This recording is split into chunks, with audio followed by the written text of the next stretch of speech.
तो guys welcome to my channel. कैसे हो आप सब। तो आज संडे के दिन हम कोई क्लास की वीडियो नहीं डालते हैं। आज हम डालते हैं कमेंट के ऊपर वीडियो। जैसे कि एक हफ्ते में जो कमेंट आते हैं तो मैं उसके ऊपर ही वीडियो बना देती हूँ, क्योंकि कुछ चीज़ें समझाने में समझ आती हैं, कमेंट में नहीं समझ आती हैं लिखने में।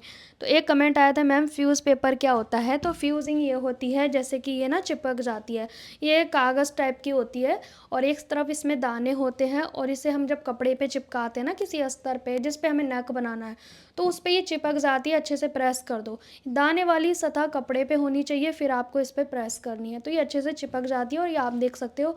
बस इसे लगाने का ये है कि बुकरम थोड़ी हार्ड होती है, धुलने के बाद वो ऐसे हो जाती है बिल्कुल बुरादे जैसे, बहुत टाइम बाद धुलने के बाद, तुरंत नहीं होती है।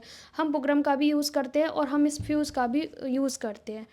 एक कमेंट आया, दी आपने पिछली क्लास में फोर्टक्स ब्लाउज़ की कटिंग सिखाई थी अस्तर वाले में, मुझे अस्तर वाले ब्लाउज़ की कटिंग करनी है हैवी साइज़ में, लेकिन मुझे डोरी पाइपिंग लगानी है। तो डोरी पाइपिंग वाले नेक को हम कैसे कम करेंगे, आपका ये पूछना है। क्योंकि मैंने ये कहा था कि औरे पट्टी वाले ब्लाउज़ की कटिंग अलग तरह से होगी, क्योंकि उसमें जो बैक पार्ट है उसमें जो हमारा नेक के लिए हम डार्ट डालते हैं जिससे चौड़ाई कम हो जाती है, तो वो औरे पट्टी वाले में तो हो नहीं पाएगी, बुकरम के नेक में हो जाएगी या नॉर्मल नेक में हो जाएगी। तो आपका ये कहना है कि मुझे तो डोरी पाइपिंग लगानी है, तो उसके लिए कौन सा मेथड यूज़ होगा। तो उसके लिए वही मेथड यूज़ होगा जो हम औरे पट्टी वाला करेंगे, क्योंकि औरे पट्टी वाले से क्या होगा ना, हम औरे पट्टी में तो नेक की विड्थ कम नहीं कर सकते, तो उसके लिए मेथड थोड़ा चेंज करना पड़ेगा। बस back part, front same cut होगा, बैक पार्ट में थोड़े से चेंजेस होंगे। लेकिन अगर आप डोरी पाइपिंग लगा रहे हैं और इसी मेथड से बनाना चाहते हैं तो आप क्या करोगे, फिर बांधने वाली डोरी लगानी पड़ेगी, हो सकता है हल्का फुल्का शोल्डर ड्रॉप हो। तो ये आपको करके देखना पड़ेगा, क्या पता उससे भी सही आ जाए, कई बार ऐसे भी सही आ जाता है। ज़रूरी नहीं है कि हर केस में शोल्डर ड्रॉप होंगे।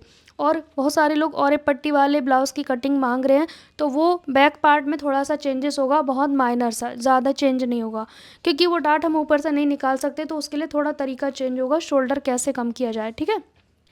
बॉर्डर वाले कपड़े से प्लाज़ो कैसे बनाएंगे, ज़्यादा घेरदार बन जाएगा क्या। तो बॉर्डर वाले प्लाज़ो में आप या तो बॉर्डर हटा के कटिंग कर लो, किसी भी तरह का प्लाज़ो। अगर आप बॉर्डर हटाना नहीं चाहते तो फिर आपको आड़े में ही कट करना पड़ेगा। ठीक है जी। ब्लाउज़ का माप कैसे लेंगे, रेडी ब्लाउज़ का माप डीप नेक में, बोट नेक में कैसे माप लेना चाहिए। तो सिले हुए ब्लाउज़ का नाप लेना मैं सिखा चुकी हूँ, पिछली क्लास को आप ज़रूर जाकर देख लेना। एक कमेंट आया कि हेलो दीपा जी, आपने सादा ब्लाउज़ की डार्ट लेते हैं 1 इंच की, हाफ इंच की, वो डार्ट टोटल बोथ साइड है या फिर एक साइड है। तो देखिए, जब भी हम डार्ट डालते हैं तो मैं डार्ट डालते वक्त ये दिखाती हूँ ना कि जो हमने एक निशान लगाया दोनों साइड पे हमने हाफ इंच करना होता है। तो इस तरह से आप अपने डार्ट को डालेंगे। वैसे तो वीडियो में ही आंसर होता है, पर आप एक बार रिपीट देखोगे तो आपको मिल जाएगा आंसर। मैंने जब भी कुर्ती बनाती हूँ तो बैक आर्मोल की सिलाई पीठ पर आ जाती है, बैक आर्मोल की। ओके। और कुर्ती का घेरा बीच में इकट्ठा होता है, कुर्ती का घेरा बीच में इकट्ठा होता है, तो वो तो उसका कोई सॉल्यूशन नहीं है, वो आप नीचे क्या पहन रहे हैं उससे डिपेंड करता है। अगर आप पजामी पहन रहे हैं, जीन्स पहन रहे हैं, तो कुर्ती इस तरह से अंदर इकट्ठी हो जाती है, कॉटन की कुर्ती, कोई बड़ी बात नहीं है। लेकिन जो आपने बोला कि ये आर्मोल की सिलाई हमारी पीठ पे को आ जाती है, तो इसका मतलब आपका पीठ जो बैक साइड का पार्ट है वो कम चौड़ा है, आपको तीरा ज़्यादा लेने की फिर ज़रूरत है, क्योंकि वो आर्मोल की जगह आर्मोल से आगे जा रही है, मतलब पीछे को जा रही है। राइट, ऐसे ही तो आपका क्वेश्चन है जहाँ तक मैं समझ पाई हूँ। तो इसका मतलब आपका शोल्डर जो है वो शायद कम रह गया है, तो वो खिंचाव भी कर रहा होगा मूवमेंट करते वक्त। राइट। एक कमेंट आया जागृति जी का, दीपा जी ब्लाउज़ कुर्ती में राउंड बाजू लगाने में कभी लूज़ करना हो तो कैसे करेंगे। तो आपको अगर मान लो लूज़ करनी है स्लीव्स, तो ठीक है, तो यहाँ से थोड़ी सी सिलाई हटाओगे आर्मोल के पास से, थोड़ी सी, दोनों को अलग अलग कर दोगे, स्लीव्स को और कुर्ती ब्लाउज़ जो भी रहेगा। फिर थोड़ा सा लूज़ उसको कर दो जो ब्लाउज़ या सूट है, फिर थोड़ा सा लूज़ बाजू को कर दो हल्की सी तिरछी सिलाई लगा के, फिर उन दोनों को वापस से जोड़ दो। इस टॉपिक पे शायद अगर कोई ब्लाउज़ आया ढीला टाइट होने तो मैं वीडियो डाल दूँगी। बहुत छोटी छोटी चीज़ है, बहुत बड़ी चीज़ है नहीं। फिर एक कमेंट आया है, 43 बस्ट साइज़ में कैप हाइट कितनी रखनी चाहिए। इस पे तो मैंने पहले ही वीडियो डाले हुए हैं, तो कमेंट में मैं नहीं कर पाऊँगी इसका आंसर। पैंट आप दोनों तरह से बताती हैं, जो बैक पार्ट बढ़ाकर कट करते हैं वो कब करते हैं, मैं कंफ्यूज्ड हूँ।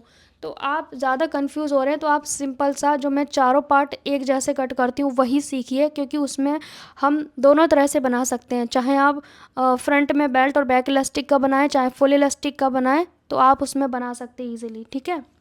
कंफ्यूज होने की बिल्कुल भी ज़रूरत नहीं है। मुझे कुछ लोगों ने कमेंट किए थे, इसलिए मैंने उस टाइप का वीडियो डाला है। कमेंट आया, दीपा जी फुल चेस्ट है 31 और कमर 28, क्या साइज़ में प्रिंसेस कट ब्लाउज़ बनाया जा सकता है? जी बिल्कुल बनाया जा सकता है। साइज़ तो कोई भी हो, ब्लाउज़ तो बनाना ही है ना। बस नीचे की जो डार्ट है उसका डिस्टेंस कम आएगा, बस ये होगा पतले लोगों का। दीपा जी चेस्ट के अकॉर्डिंग बेस्ट पॉइंट कौन साइज़ में निकाल सकते हैं? मैं ये कहूँगी चेस्ट के अकॉर्डिंग आप बिल्कुल भी ना करें, क्योंकि चेस्ट मान लो किसी की 60 है, ठीक है, तो इसका मतलब ये नहीं है कि 15 इंच पे हम बस्ट पॉइंट लेंगे। 15 इंच पे तो ब्लाउज़ ही ख़त्म हो जाता है। तो चेस्ट के अकॉर्डिंग गलत फार्मूला है। शुरू 2-4 लोगों का कर सकते हैं, जैसे 36 हो गया, 38 हो गया, 40 हो गया। लेकिन अगर किसी का फुल ब्लाउज़ की लंबाई 15 इंच ही है, देखो कितना भी मोटा साइज़ हो, 15 इंच से 16 इंच से ज़्यादा ब्लाउज़ की लंबाई नहीं जाएगी ना। अब जैसे तरबूज खरबूज कितना भी बड़ा है, तो बीज का साइज़ थोड़ा ना बड़ा हो जाएगा, वो तरबूज का खरबूज का साइज़ बढ़ जाएगा, लेकिन बीज का साइज़ तो उतना ही रहेगा ना। तो बस्ट पॉइंट ज़्यादा से ज़्यादा 11 हो जाएगा, या बहुत बुजुर्ग है तो 12 हो जाएगा। लेकिन ये नहीं है कि वो 60 चेस्ट है तो 15 इंच पे आएगा, नहीं, फिर लेंथ कहाँ जाएगी ब्लाउज़ की। तो चेस्ट के अकॉर्डिंग मैं नहीं कहूँगी कि आप ये करें। आप बॉडी पे नापें, सिले हुए ब्लाउज़ से नापें, ये मैं आपको कहना चाहूँगी, ठीक है। और जैसे मेरा है 38 साइज़, किसी पतले इंसान का भी 38 चेस्ट हो सकता है, किसी बहुत मोटे का भी 38 चेस्ट हो सकता है। जी हाँ, बॉडी स्ट्रक्चर भी पढ़ने आना चाहिए, आपको रीड करना आना चाहिए। जैसे मेरे साइज़ में किसी का बस्ट पॉइंट बहुत ऊपर है, किसी का बहुत नीचे है, किसी का बहुत ज़्यादा है, ये ऐसा होता है। ये बॉडी को रीड करने की भी ज़रूरत है, ये प्रैक्टिस से आएगी, ये किसी की वीडियो से नहीं आएगी। ये आपको बॉडी पढ़ना आना चाहिए। ऑब्जर्वेशन करो ना, थोड़ा ऑब्जर्व करो, लोगों को देखो कि ये सेम साइज़ के लग रहे हैं, लेकिन फिर भी एक मोटा लग रहा है, एक पतला, ऐसा होता है ना, तो आप देखते भी होगे। और एक कमेंट आया है, दीपा जी, एक नहीं ये तो बहुत सारे कमेंट हैं, मतलब सिमिलर कमेंट है कि दीपा जी हमें लूजिंग चार्ट समझ में नहीं आ रहा है, तो उसके बारे में मैं जस्ट अभी आपको बताऊंगी। एक कमेंट ये आ रहा है कि दीपा जी मुझे बस्ट के अकॉर्डिंग लूजिंग रखने में कन्फ्यूज़न हो रही है, full bust and upper bust. इसके लिए मैं जस्ट अभी आपको बता देती हूँ।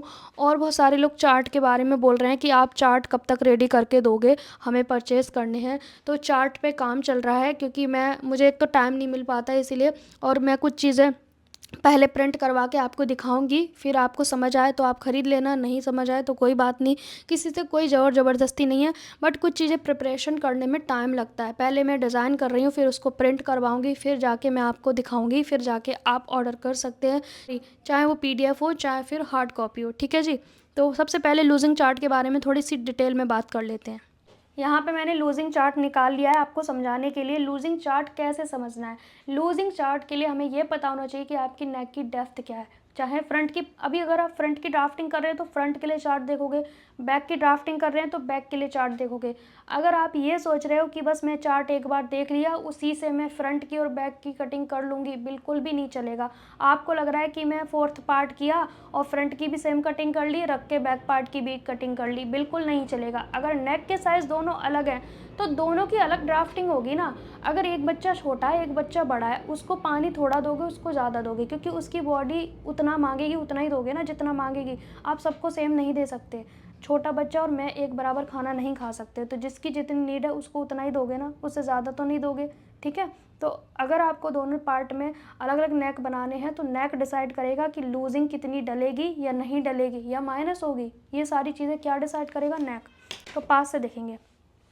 मेरी यहाँ पे PDF फाइल तो रेडी हो चुकी है, जैसे कि मैं आपको दिखा रही हूँ इस तरह से मेरी PDF फाइल आपको मिलेगी अगर आप परचेज़ करोगे तो, ठीक है। तो फ़िलहाल मैं दिखाती हूँ आपको। हमें पहले पता होना चाहिए अपने नेक की लेंथ, ठीक है। तो मेरी नेक की लेंथ मैं मान के चलती हूँ 6 इंच मान लेते हैं फ्रंट के लिए, ठीक है। फ्रंट की नेक मुझे 6 इंच रखनी है, तो हमें कितनी लूजिंग डालनी पड़ेगी फ्रंट की ड्राफ्टिंग के लिए। तो हमें और मैं चेस्ट साइज़ भी लिख ले रही हूँ, मेरा चेस्ट है 38 और मेरा अपर चेस्ट है 37, ठीक है। अब मैं ये डिसाइड करूँगी कि मेरी चेस्ट में कितनी लूजिंग जाएगी, और हमारा फ्रंट का नेक है 6, तो इस लाइन में देखेंगे। शायद ये बारीक दिख रहा होगा, मैं अपनी कॉपी में दिखाती हूँ एक बार, ठीक है। डायरी में चार्ट दिया हुआ है, सेम चार्ट है वो। हमने नेक देखना है, मेरा 6 इंच का नेक है, राइट। तो 6 इंच के नेक में हमारा कौन सी लाइन में आ रहा है, ब्लाउज़ ये वाला है, ठीक है। 5 से 7, इसका मतलब 6 हमारी इसी लाइन में आएगा। तो हम 2 इंच की लूजिंग रखेंगे अपने ब्लाउज़ में। तो चेस्ट में हमारा 38 प्लस कितना आएगा 2, ठीक है। और हमारा जो अपर चेस्ट है उसमें भी हमारा 37 प्लस 2, हमारा यहाँ 40 हो जाएगा और यहाँ हो जाएगा 39, ठीक है। ऐसे हमारी ड्राफ्टिंग होती है जब हम ब्लाउज़ की कटिंग करते हैं। ये हमारा फ्रंट पार्ट में। अब जैसे कि हमारा ये हो गया शोल्डर, ये हमारा नेक हो जाएगा, ठीक है। ऐसे आता है हमारा ब्लाउज़, ठीक है। तो यहाँ पर हमारी जो, ध्यान से देखेंगे, ये हमारे चेस्ट लाइन आ जाएगा अपर बस्ट का, और ये हमारा आ जाएगा फुल का, ठीक है। तो हम ड्राफ्टिंग फ़िलहाल इससे करते हैं। ये मार्जिन हो गया, आया समझ आपको। ये जो आर्म होल की डाट डलती है ना, ये इस डिस्टेंस को यहाँ पहुँचा देते हैं हम। ये जब डिस्टेंस ऐसे आएगा तो हमारा अपर बस्ट अपने आप आ जाएगा ऑटोमेटिक। हमें उस पर सिलाई लगेगी, लेकिन फुल बस्ट पे ही सिलाई लगेगी। लेकिन जब आप मेज़र करोगे ना डाट डाल के, तो हमारा ये वाला हिस्सा आ जाएगा, चौथाई भाग। हमें चौथाई भाग के हिसाब से ही करनी पड़ती है, बाकी ये सभी डाट आ जाएंगी हमारी। ये जो डाट है ना, इसी में हमें सारी एक्स्ट्रा चीज़ों को कवर करना पड़ता है। तो ये लूजिंग हमें फ्रंट पार्ट की हमने समझ ली। अब बैक में बनेगा डीप नेक, तो बैक के लिए क्या करना पड़ेगा, हम बैक के लिए ड्राफ्टिंग करेंगे, ठीक है। बैक के लिए समझते हैं, क्योंकि लूजिंग वाले में इतनी कन्फ्यूज़न क्यों हो रही है।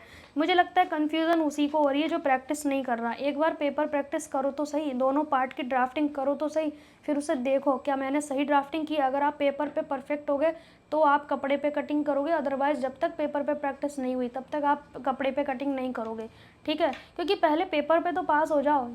अब मैं करूँगी बैक पार्ट की कटिंग। मैंने फ्रंट पार्ट की ड्राफ्टिंग कर ली। अब मैंने यहाँ पे क्या चेंज करा है, सिर्फ ऊपर का नेक हटा दिया। अब मैं यहाँ पे बैक नेक बनाऊँगी, मान लो 10 इंचेस का, मैं 10 इंच मान के चलती हूँ। अब मुझे 10 इंच के हिसाब से ये सारी चीज़ें चेंज करनी पड़ेंगी। अब मेरा इसमें ये वाला चीज़ बिल्कुल भी काम नहीं आएगा, ध्यान से देखो।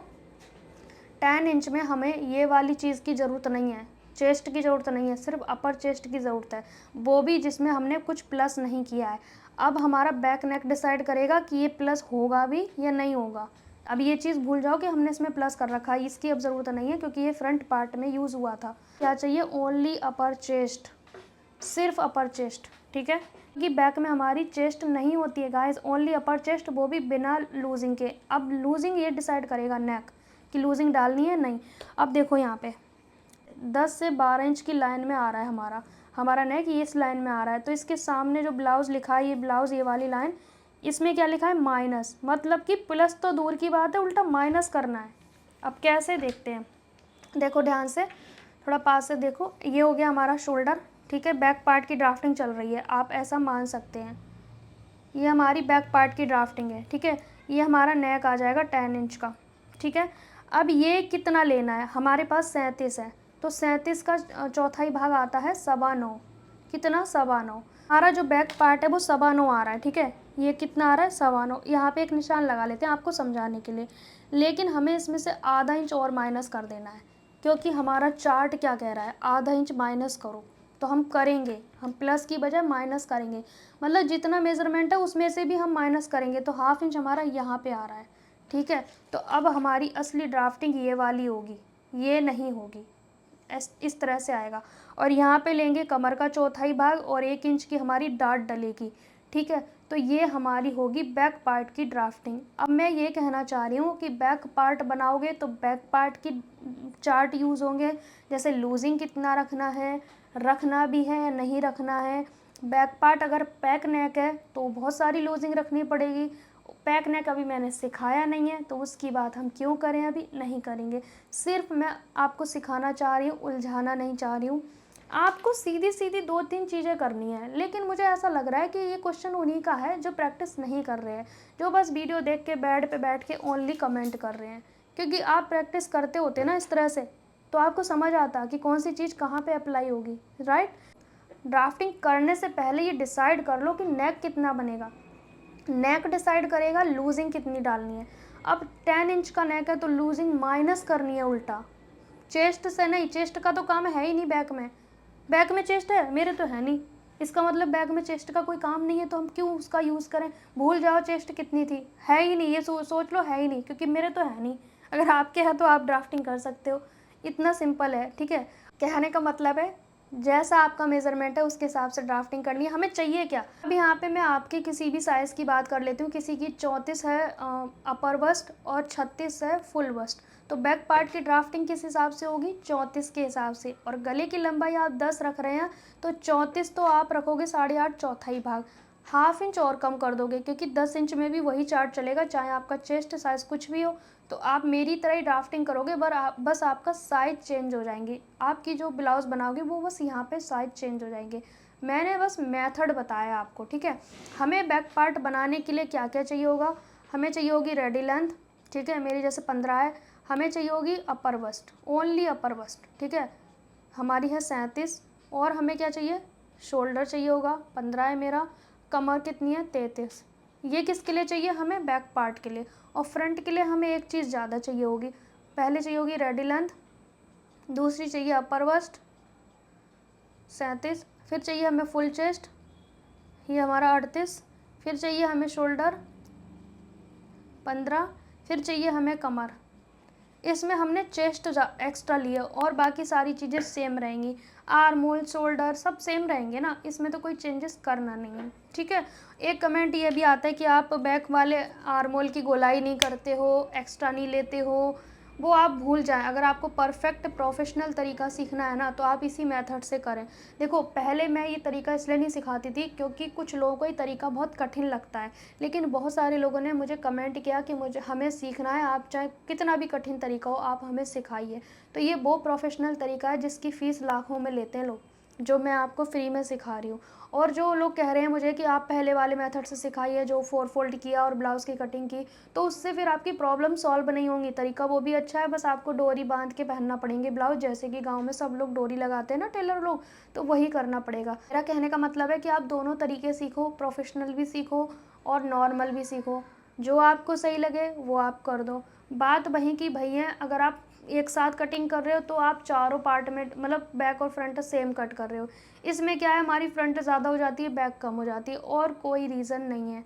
अगर आपका डीप नेक है और आपको लग रहा है कोई आपका ब्लाउज़ या सूट होगा घर में जो उतर रहे हैं शोल्डर, तो आप बैक साइड से ना, जैसे ये मेरा बैक साइड पे जो मेरे बाल दिख रहे हैं ना आपको यहाँ पे, ये इस जगह पे आप ऐसे कपड़े को पकड़ के देखना, आपका नेक अपने आप टाइट होने लगेगा। इसका मतलब हमें अपर बस्ट को थोड़ा कम करने की ज़रूरत है। इसी तरह से हम ब्लाउज़ की कटिंग करते हैं। बाकी आप कपड़े पे कटिंग जब ही करोगे किसी भी ब्लाउज़ को, जब आप पेपर पे आपकी ड्राफ्टिंग बिल्कुल सही हो जाएगी। जैसे मुझे कल एक कमेंट आया था कि मैम हमारी पेपर पे बहुत अच्छी प्रैक्टिस हो गई है, बिल्कुल परफेक्ट हो रहा है, कहीं से कोई प्रॉब्लम आ नहीं रही है ड्राफ्टिंग में। तो आप कपड़े पे आप कटिंग कर सकते हो, कोई प्रॉब्लम नहीं है। पेपर पे पास हो गए तो कपड़ा तो आपको पास ही कर देगा, क्योंकि उसमें तो और भी ज़्यादा मन लगता है ना। सो गाइज़, आज की वीडियो को हम यहीं पे समाप्त करते हैं, और जितने भी डाउट हैं वो सब सॉल्व हो जाएंगे। चार्ट आपके रेडी होने वाले हैं, वो आपको मिल जाएंगे, पीडीएफ भी और हार्ड कॉपी भी। पर आप पीडीएफ लोगे तो ज़्यादा अच्छा रहेगा, क्योंकि वो तुरंत आपको मिल जाएंगे, और हार्ड कॉपी को आने में वक्त लगेगा आपको, है ना। तो वो कोरियर के उस पर डिपेंड करता है कितने दिन में आपको मिलते हैं।